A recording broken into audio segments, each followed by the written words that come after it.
Hello everyone, welcome to Nainstar academy. आज के इस वीडियो में हम लोग बात करेंगे बिट सेट 2025 के बारे में। इससे जो पिछला वाला वीडियो था वो हमारा था वीआईटी ट्रिपल ई। ठीक है, वीआईटी वेल्लोर के बारे में मैंने इन डिटेल आप लोगों को बता दिया। जिन बच्चों ने अभी तक वो वीडियो नहीं देखा हुआ है तो वो प्लीज जाकर के पहले उस वीडियो को देख लें एक बार। ठीक है, बेसिकली हम लोगों का एक सीरीज चल रहा है कि आप लोगों के पास क्या क्या बैकअप प्लान्स हो सकते हैं अगर जेई मेंस में स्कोर अच्छा नहीं जाता है तो, या फिर आप लोग एलिजिबिलिटी जो क्राइटेरिया है जेई मेंस का उसको फुलफिल नहीं कर पा रहे हो, आपका 75% में कोई प्रॉब्लम है या अदर इश्यूज हो सकते हैं जिसकी वजह से आपके पास एटलीस्ट कुछ यहाँ पे बैकअप प्लान्स होने चाहिए। तो उन्हीं में से एक अपना जो ये वीडियो रहने वाला है वो है बिट सेट 2025। इसमें हम इन डिटेल बात करेंगे। ठीक है, यहाँ पर आप लोगों को 4 कैंपस देखने को मिलते हैं, लेकिन जो आपके काम के हैं वो यहाँ पर सिर्फ और सिर्फ 3 कैंपस काम के हैं। एक आपका बिट्स प्लानी हो गया, एक गोवा, देन इसके बाद बीआईटी सॉरी बिट्स आपका ये हैदराबाद। ठीक है, मुंबई वाला अभी रिसेंटली है तो इसमें अभी बीटेक बीई वगैरह ऐसा कोई भी कोर्सेज अवेलेबल नहीं है, तो ये आपके काम बिल्कुल भी नहीं आएगा अभी के लिए। ठीक है, यहाँ पे अदर कोर्सेज चल रहे हैं नो डाउट। ठीक है, जैसे बीई वगैरह कुछ यहाँ पर आएगा तो आपको बता दिया जाएगा। लेकिन और दुबई वाला ये बिल्कुल डिफरेंट है, हालांकि एग्जाम यही रहता है बट इसका जो भी फी वगैरह है वो थोड़ा सा अलग रहता है। और इसका जो आप लोगों का एप्लीकेशन फी रहता है वो भी डिफरेंट रहता है। तो अभी हम बात करेंगे ठीक है सबके बारे में। प्लानी आपका जो कि मेन कैंपस है राजस्थान के अंदर। ठीक है, अब यहाँ पर हम बात करें कौन कौन से कोर्सेज ये ऑफर करते हैं तो उसके रिगार्डिंग मैं आपको बता दूं। देखिए, 3 कैंपस जो हमारे सबसे ज्यादा काम के हैं यहाँ पर। फर्स्ट हो गया आपका जो भी बिट्स प्लानी हो गया। ठीक है, मेन कैंपस यहाँ पर आप देख सकते हो बीई कोर्स आप लोगों के लिए एनरोल कराया जाता है। यहाँ पर बीटेक नहीं होता है, बीटेक के सिमिलर ही आपका बीईओ होता है। ठीक है, अब बीई में आपको कौन कौन से ब्रांचेस देखने को मिलेंगे यहाँ पर आप देख सकते हो। यहाँ पर केमिकल है, सिविल, कंप्यूटर साइंस, ठीक है, electrical and electronics, electronics and instrumentation, ठीक है, उसके अलावा electronics and communication, mathematics and computing, mechanical and manufacturing, ये ब्रांचेज आपको मेन कैंपस में देखने को मिलती है। उसके अलावा और क्या कराया जाता है यहाँ पर, आपको बी फार्मा कराया जाता है। देन यहाँ पे एमएससी देखने को मिलता है। एमएससी किस किस जो भी सब्जेक्ट्स क्या है या फिर जो भी स्ट्रीम्स है यहाँ पर आप देख सकते हो। Biological science, chemistry, economics, mathematics, physics and यहाँ पर एक आपका एमएससी जनरल स्टडीज भी देखने को मिल जाएगा। ठीक है, अब यही हम बात करेंगे कि सेकंड आपका बिट्स जो भी बिट्स प्लानी है वो कौन सा है, आपका बिरला गोवा कैंपस। ठीक है, अब गोवा कैंपस में आप लोगों को देखिए, ये जो ऊपर आप लोगों ने सारी ब्रांचेस देखी थी बीई के अंदर वो यहाँ पर भी है, लेकिन यहाँ पर आपको सिविल एंड मैन्युफैक्चरिंग ये 2 ब्रांच नहीं मिलेंगी। ठीक है, ना ही यहाँ पे मैन्युफैक्चरिंग मिलेगा और ना ही सिविल देखने को मिलेगा। इधर हम बात करें थर्ड पॉइंट जो कि आपका बिट्स हैदराबाद। ठीक है, अब हैदराबाद के अंदर आप लोगों को अगेन यहाँ पर आपको मैन्युफैक्चरिंग नहीं मिलेगा, लेकिन इसमें सिविल ऐड कर दिया गया है। बाकी यहाँ पर बी फार्मा होता है, एमएससी होता है, यहाँ पर भी आपको एमएससी देखने को मिल जाएगा। ठीक है, ये सारे कोर्सेज यहाँ पर देखने को मिल जाते हैं। अब यहाँ पर एक चीज जो बात करने के लिए वो एमएससी के रिगार्डिंग है। ठीक है, एमएससी देखिए यहाँ पर एक जनरल स्टडीज और कराया जाता है मेन कैंपस में, बाकी इन दो में कोई भी आपको जनरल स्टडीज वाला एमएससी देखने को नहीं मिलेगा। तो ये तो बेसिक डिफरेंस है, जो भी इनके कोर्सेज वगैरह हैं ऑलमोस्ट सेम है, हर जगह पर सारी ब्रांच आपको देखने को मिल जाएंगी। ठीक है, अब बात कर लेते हैं एलिजिबिलिटी क्राइटेरिया, जो कि सबसे ज्यादा इंपॉर्टेंट फैक्टर है किसी भी बच्चे के लिए। एक चीज जरूर से याद रखना, यहाँ पर 75% क्राइटेरिया आपको मेंटेन करना होगा, और वो भी physics, chemistry and mathematics subjects में। उसके अलावा ठीक है ये सारी चीजें हो जाती है। अगर आपके पास मैथमेटिक्स की जगह बायोलॉजी है तो बायोलॉजी वाले बच्चों को भी किस किस में, फिजिक्स, केमिस्ट्री एंड बायोलॉजी में 75% मेंटेन करना होगा। एंड उसी के साथ साथ यहाँ पर 60% आपके हर एक सब्जेक्ट में, each of the physics, chemistry, mathematics and biology, इन चारों में आप लोगों के पास, जिसके पास भी बायोलॉजी है वो बायोलॉजी में, जिसके पास मैथ है वो मैथ में, विद फिजिक्स एंड केमिस्ट्री 60% हर एक सब्जेक्ट में मेंटेन होना चाहिए। उससे कम किसी में भी नहीं होना चाहिए। और तीनों का मिला करके आपका जो भी एग्रीगेट होता है, एग्रीगेट में आपका 75% होना मैंडेटरी है। ये चीज आप लोगों को समझ में आ जानी चाहिए।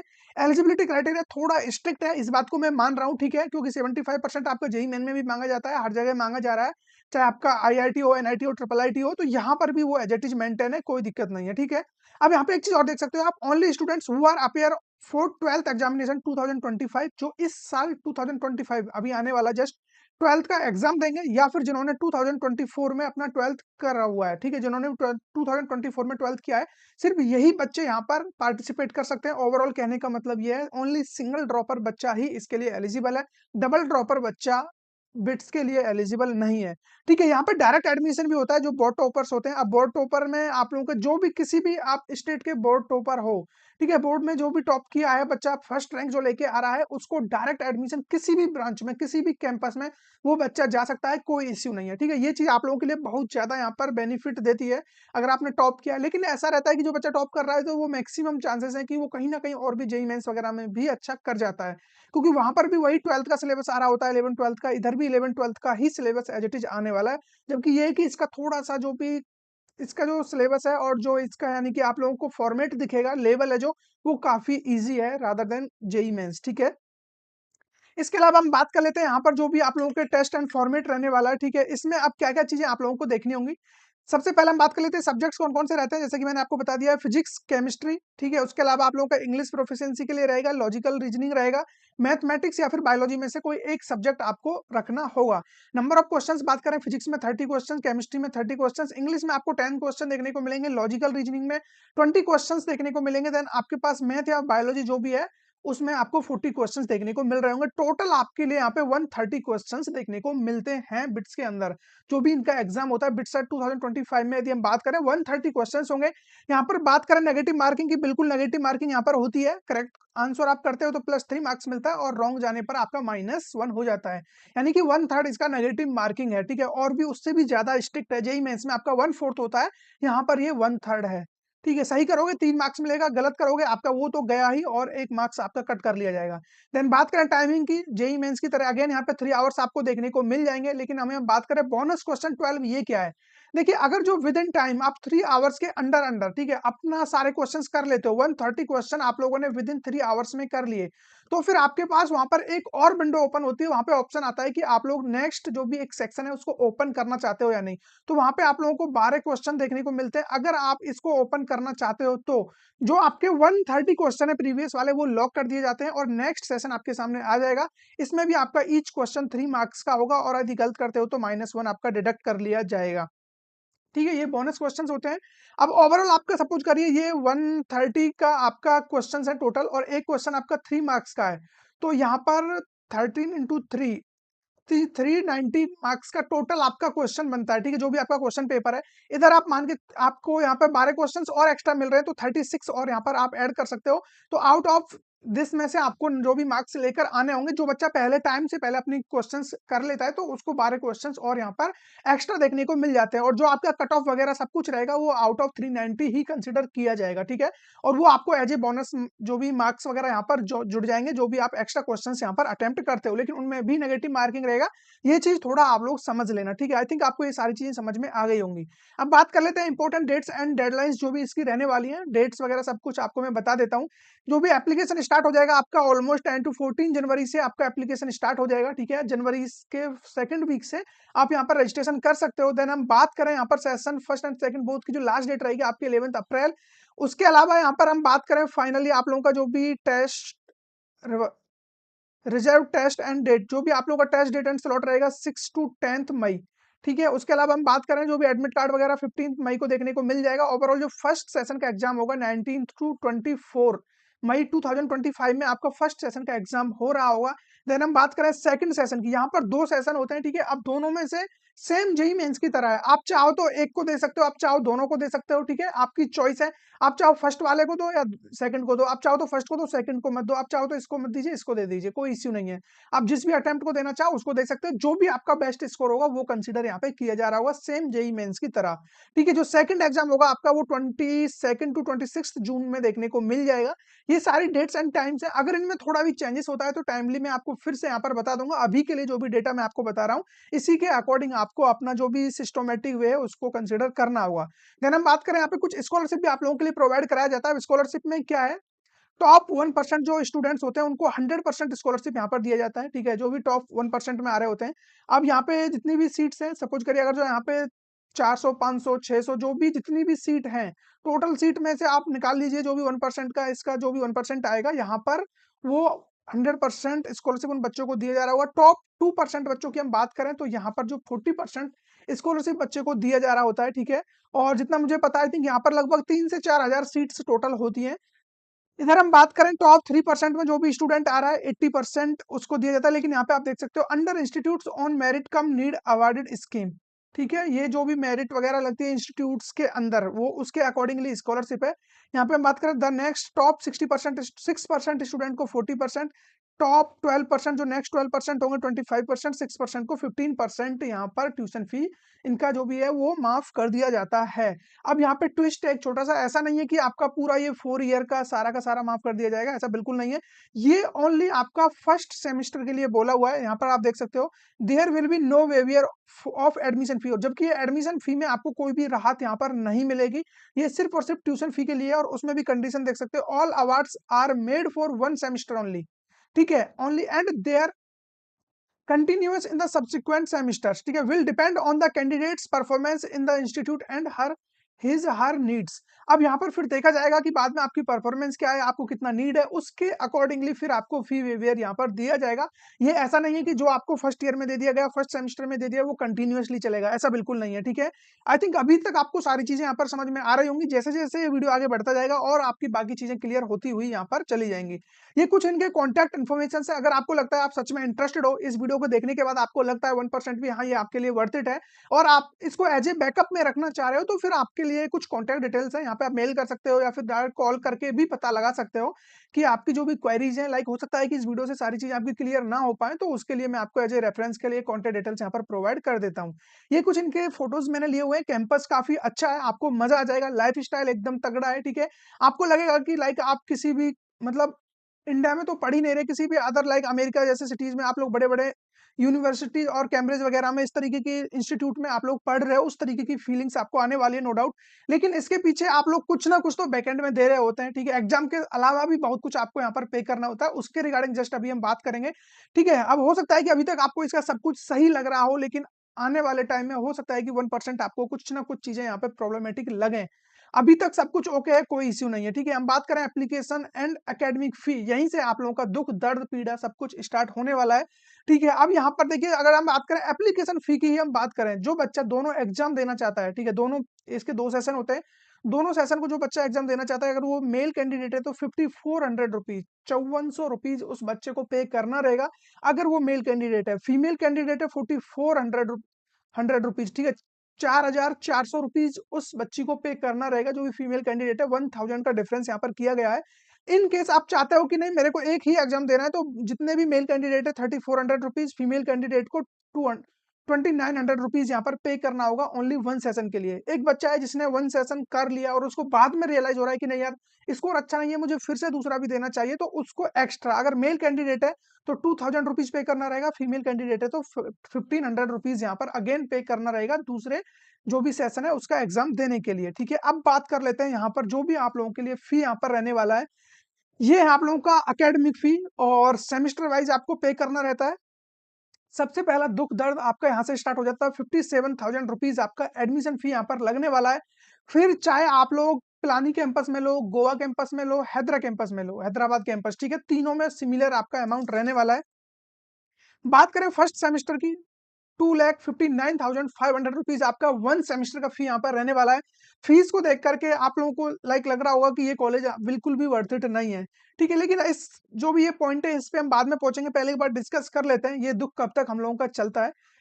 259,500 रुपीज़, ठीक है? किसी भी कैंपस के लिए देख लो, सबके लिए सेम है। देन हम बात करें सेकंड सेमेस्टर की, रिमेनिंग सेम फी रहने वाला है। इसके अलावा समर टर्म का भी आप लोगों के सिर्फ 90,800 रुपीज़ यहाँ पर अलग से पे करा लिया जाता है, जो कि सेम रहने वाला है। उसके अलावा कुछ यहाँ पे अलग से चार्जेज़ हैं, 450 टू 125 रुपीज़, जो कि सेम रहने वाला है। यदि हम इस सबको कैलकुलेट कर 6,67,675, ठीक है? 6,67,675 रुपीज़ आपको यहाँ पर ईयर। अब यहाँ पर जो दुःख है आपका और बढ़ने वाला है, ये सिर्फ आपका एडमिशन फी एंड यहाँ पर ट्यूशन फी ऐड हुआ है, ठीक है? जो कि आपका पर ईयर का 6,67,675 रुपीज़ आप लोगों का लगने वाला है, ठीक है? जिन बच्चे को किसी भी तरीके का कोई स्कॉलरशिप नहीं मिल रहा है तो, ठीक है? हम वही केस लेके चल रहे हैं, क्योंकि स्कॉलरशिप मिल रहा है 1%, 2%, 3% बच्चे को। मेजॉरिटी बच्चे ऐसे ही हैं जो अपना फुल पेमेंट देकर यहाँ पर पढ़ाई कर रहे होंगे। ठीक है, देखिए वीडियो थोड़ा लंबा हो रहा है, लेकिन चीज़ें मैं आप लोगों के लिए इन डिटेल लेके आया हूँ। हर एक पॉइंट पे हम बात कर रहे हैं थोड़ा टाइम लेकर के, क्योंकि अगर मैं यहाँ पे कोई भी इन्फॉर्मेशन आपको आधी-अधूरी प्रोवाइड करता हूँ, फिर अगेन आपको कोई और वीडियो देखना पड़ेगा। तो मैं चाहता हूँ कि आप लोग सारा कुछ इस सिंगल वीडियो में क्लियर करके ही निकलो, ठीक है? इसके अलावा ये चीज़ें हो गई। देन अब अभी हम बात करें, अभी तो आपका दर्द, दुःख, पीड़ा यहीं खत्म नहीं होती है, इसमें आप और ऐड कर लीजिए अगर आप हॉस्टल वहाँ पर लेते हो तो हॉस्टल में भी आपका फर्स्ट सेमेस्टर का 20,000 रुपीज़ लगने वाला है, 20,650। सेकंड सेमेस्टर का भी सेम रहने वाला है। समर टर्म का अलग से आपको देना पड़ता है 10,325 रुपए। अगर हम बात करें गोवा और हैदराबाद, ये नंबर थोड़ा-सा और इंक्रीज़ हो जाता है। आप यहाँ पे देख सकते हो, लेकिन हम मिनिमम ही लेके चलते हैं, हम बिट्स प्लानिंग का ही लेके चलते हैं, राजस्थान वाले कैंपस का ही। तब भी आप इस सबको कैलकुलेट करते हो, देन यहाँ पे मेस का चार्ज आप देख सकते हो 10,000 first sem, second same, and यहाँ पर आपका समर टर्म का भी 5,000 रुपीज मेस का अलग से देना पड़ेगा। तो इस सबको यदि हम कैलकुलेट करें तो ये कहीं आपका हो रहा है 76,625, ठीक है। इसका यदि हम टोटल करें 76,625 रुपीज आपका ये हो जाता है मेस और हॉस्टल का। लेकिन अब आपको यहां तक लग रहा होगा कि सारा दुख दर्द पीड़ा सब खत्म हो चुका है, लेकिन अभी भी ये रुकने का नाम नहीं ले रहे हैं। और वो अभी मैं आपको जस्ट समझा दूंगा। अगर आप इस सबका टोटल करते हो, दोनों प्रीवियस वाला और इस दोनों को आप मिलाते हो, क्योंकि इससे पहले हम कितना पे कर चुके हैं, 6,67,675 और अगेन 76,000, तो ये ओवरऑल आपका कितना हो जाएगा, इसको जोड़ लेते हैं एक बार। ठीक है, अभी आपका इसके अलावा भी और जोड़ना पड़ेगा हमें, ठीक है, इसमें से काम नहीं चलेगा। यहाँ पे आप देखिए, आप अदर एडवांसेस, यहाँ पे फिर अगेन कुछ एक्स्ट्रा फी आपसे ली जाती है first semester second semester, 12,000। Then यहाँ पे इंस्टीट्यूट कॉशन डिपॉजिट आपसे 3,000 रुपीज यहाँ पर लिया जाता है अगेन, तो आप इनको भी कैलकुलेट कर सकते हो। 12, 12, 24, 27,000 रुपीज, ठीक है, 27,000 रुपीज आपको ये पे करना रहेगा। अब इस सबका हम सम कर लेते हैं एक बार, ताकि हमको एक बेटर आइडिया लग जाए। तो ओवरऑल ये बन जाता है आपका 7,71,200 रुपीज। लाइक इतना अमाउंट दे करके आप लोग यहाँ से 1 साल का बीई अपना कर पाओगे, ठीक है। ये बीई का आपका फी रहने वाला है, चाहे आप किसी भी कैंपस में हो। अगर जो आप लोग बिट्स पिलानी के अलावा बिट्स गोवा और हैदराबाद इनमें चले जाते हो, तो आप लोगों का ऑलमोस्ट यहाँ पर कितना अमाउंट बढ़ जाएगा वो भी मैं आपको बता देता हूँ। ठीक है, यहाँ पे आप देख सकते हो 27,000 के समथिंग पैसा इधर बढ़ गया है, और 7,000 इधर, 7 दूनी 14 और 3 ये 17-18 हजार रुपए आप और ऐड कर लीजिए, अगर जो आप प्लानिंग के अलावा किसी अदर कैंपस में जा रहे हो तो। ओवरऑल ये है कि आपको 8 लाख रुपीस खर्च करना पड़ेगा पर ईयर। अब कहानी और दर्द और पीड़ा यहीं तक नहीं रुकती है। जो बच्चे फाइनेंशियली वीक है उनके लिए और यहाँ पे अलग से भी चीजें देखने को मिलेंगी। अभी आप देख सकते हो जो चीजें आप लोगों की यहाँ पर देखने को मिल रहा था, सेमिस्टर ट्यूशन फी आपकी 259 थी फर्स्ट ईयर में, वही आपका सेकंड ईयर में आप देख सकते हो यहाँ पर 272 हो गया है। देन यहाँ पे थर्ड सेम में आप देख सकते हो 285, देन यहाँ पर बढ़कर के फीस 299, और यहाँ पर 3,14,000 तक फाइनल ईयर में ये जो भी फी है वो चला जाता है। तो अब आप देख सकते हो 2,59,000 से लेकर के 3,14,000 तक। ऐसा नहीं है कि आपने जो कैलकुलेट किया वो हमारा जस्ट फर्स्ट ईयर का था कैलकुलेशन। अभी आप इसको देखोगे सेकंड ईयर थर्ड ईयर, ये फीस और यहाँ पर इंक्रीज होता हुआ जाएगा। समर का भी देख सकते हो आप लोग, 90,800 था फर्स्ट में, फिर ये 95 हो जाएगा, 99, 1,04,000, 1,09,000 तक ये अमाउंट चला जाता है।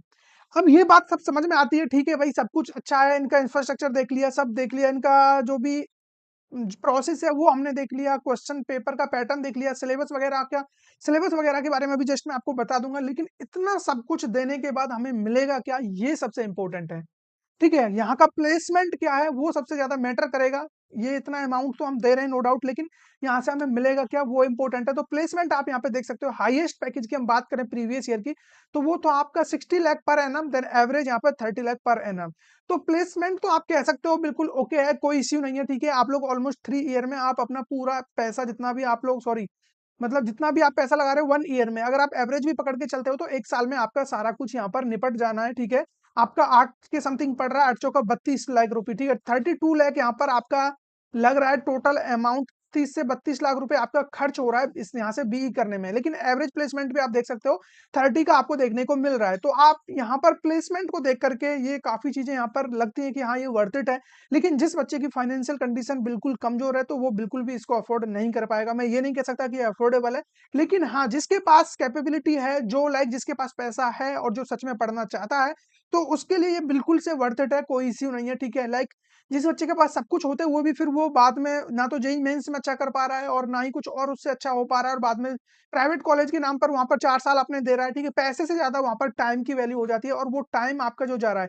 देखिए, जिसके पास पैसा नहीं है नो डाउट उसके लिए टाइम की भी वैल्यू है और पैसे की भी वैल्यू है, लेकिन कुछ बच्चे लाइक जिनको पैसे का मैटर नहीं करता है, तो एटलीस्ट उनके पास उनको अपना टाइम को तो अच्छे से यूटिलाइज करना चाहिए और उसको सेव करना चाहिए, जबकि उनके पास मनी उधर है। तो बात करें एनआईआरएफ रैंकिंग की, जब सब कुछ इतना अच्छा होने के बावजूद, इतनी फीस, इतना इंफ्रास्ट्रक्चर, इतना सब कुछ, ताम झाम प्लेसमेंट सब कुछ ओके है, तो फिर रैंकिंग के नाम पर ये कैसे पीछे रह सकते हैं वो तो आपको भी पता है। 20 इसका रैंकिंग आता है एनआईआरएफ रैंकिंग में, आप देख सकते हो यहाँ पे बिरला इंस्टीट्यूट ऑफ टेक्नोलॉजी, ठीक है, जो कि आपका प्लानी यहाँ पे देख सकते हो 20 रैंक। ये इंजीनियरिंग का रैंक मैंने निकाला है। एनआईआरएफ रैंकिंग हर एक कैटेगरी में रैंक देता है, इंजीनियरिंग, ओवरऑल, यूनिवर्सिटी, कॉलेज, आप किसी भी कैटेगरी का रैंक चेक कर सकते हो। तो मैंने ये इंजीनियरिंग फील्ड से रिलेटेड रैंक निकाला है, क्योंकि हम लोग बात कर रहे हैं यहाँ पर इंजीनियरिंग की। आई थिंक ये सब कुछ जो भी मैंने आपको बताया, इसको देख करके आपको कहीं न कहीं अब चीज़ें क्लियर हो गई होंगी कि आपके लिए ये ऑप्शन हो सकता है, नहीं हो सकता है। पता चला आपने फॉर्म फिल कर दिया और बाद में फीस के बारे में पता चला, तो आपको वो लग रहा है कि मैं इसकी फी पे कर ही नहीं पाऊँगा। ठीक है, बाकी इसका जो भी लोन वगैरह है वो भी ईज़िली हो जाता है, लेकिन लोन वगैरह को मैं इतना ज़्यादा रिकमेंड नहीं करता हूँ। ठीक है, क्योंकि वो ओवरऑल आपको चुकाना ही है बाद में, फिर उसी पे इंटरेस्ट लग के और वो बहुत कुछ हो जाएगा, तो आप लोग उतने ज़्यादा डेप्थ में मत जाना, ठीक है? मैं यही कहूँगा, अगर आपके ये रडार में आ रहा है, आपके बजट में आ रहा है और हर तरीके से आपके कंट्रोल में है, तभी आप लोग इधर पैर बढ़ाना, अदरवाइज़ फिर इसके अलावा भी और मल्टीपल ऑप्शंस हैं। आप लोग वीआईटी ट्रिपल ई का देख सकते हो, इससे तो उसका फीस काफ़ी हद तक कम है, ठीक है? इतना फीस तो उसका लाइक उसमें जो भी कैटेगरी वाइज़ फीस होता है, 5th कैटेगरी का भी फीस नहीं होता है, जो लास्ट कैटेगरी होता है, और यहाँ पर वो इनिशियल में ही आपको उतना देना पड़ रहा है। तो इसके अलावा भी और अभी मल्टीपल ऑप्शंस आने वाले हैं। मैं आप लोगों के लिए जब तक आपका जेईई मेन्स का एग्ज़ाम होगा, उससे पहले-पहले ऑलमोस्ट 10 एग्ज़ाम्स लेकर आ जाऊँगा, जो कि आपका एज़ ए बैकअप प्लान हो सकते हैं। आई होप आप लोगों को ये वीडियो काफ़ी अच्छा लगा होगा। इसमें जो भी पॉइंट्स छूट गए हैं, जो भी आपको लगता है कि वो चीज़ें होनी चाहिए थी, आप कमेंट में बता सकते हो, और कमेंट बॉक्स में मुझे बताइए कि नेक्स्ट वीडियो आपको किस टॉपिक पर चाहिए।